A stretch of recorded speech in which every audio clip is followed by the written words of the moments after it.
There is chaos right now, but there are people probably listening saying, well, damn, that sounds good. I want my raw milk.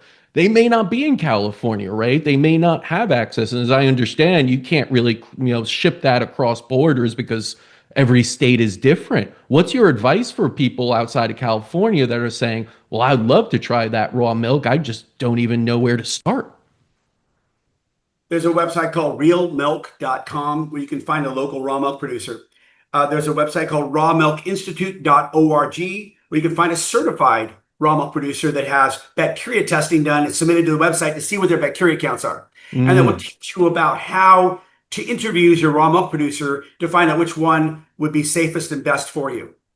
So you really have to, in the absence of the FDA doing this for you or the state doing it for you, you have to be a smart consumer to understand what you want to buy when you go to a farm. What's the farmer doing? How's he milking the cows? That's not an easy thing to do.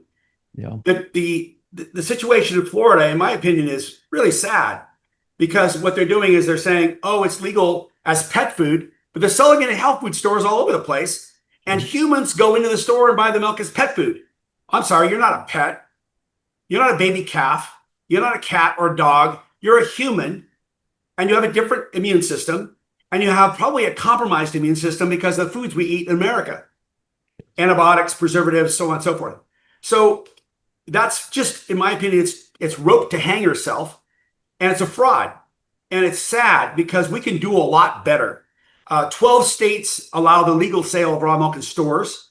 And there's about 20 states that allow the legal raw milk production through some kind of set of standards. And then there's a bunch of states where it's illegal or it's moonshine running or whatever. So it's really chaos, unfortunately. And to the people that are looking for raw milk, that are not in one of the states that are privileged enough to have these high standards, I really have to say, you're kind of screwed. You have a lot of work to do. And you may very well become the pioneer to champion change because the jealousy of the fact that you're an American and you should have access to what all Americans have access to, including what's going on in California, New Mexico, Arizona, Washington State, Pennsylvania, Utah, Idaho, Maine, Connecticut, the places where raw milk is legal. Then you could be the champion because you're so upset that you're not allowed access to high quality raw milk and standards.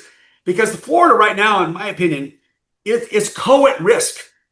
The Florida Department of Health knows what's going on. They're not stupid people. They're smart people. They know that people are going to health food stores and buying raw milk for pet food consumption and consuming it in their children and their families without any testing or any standards. I spent an hour speaking with a producer who's been accused of making people sick down there. And to her defense, this was not acute illness today. This was an accumulation of illnesses over 8 months through PulseNet. PulseNet catches fecal samples from people that go to the hospital or doctors or pharmacies, labs over months of period of time and found that there were 21 people sick in over 8 months of time. So what shame on them that they don't have a process to go about making sure that their milk is good, high quality milk and that farmer is well informed.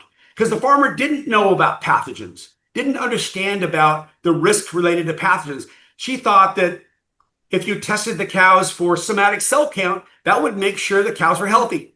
That is absolutely expression of real ignorance. She does not know about raw milk. And, I put that on the regulators and the people responsible for food in the state of Florida, because they have a responsibility to train their farmers, at least expose their information. And number two, have high standards.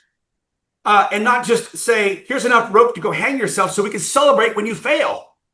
And that's exactly what they're doing. They're celebrating the failure, saying, we told you it was terrible. And it's not. They're using the wrong standards or no standards. And as a result, they got themselves a debacle down there because it's made up. It's what they created. It created their own mess.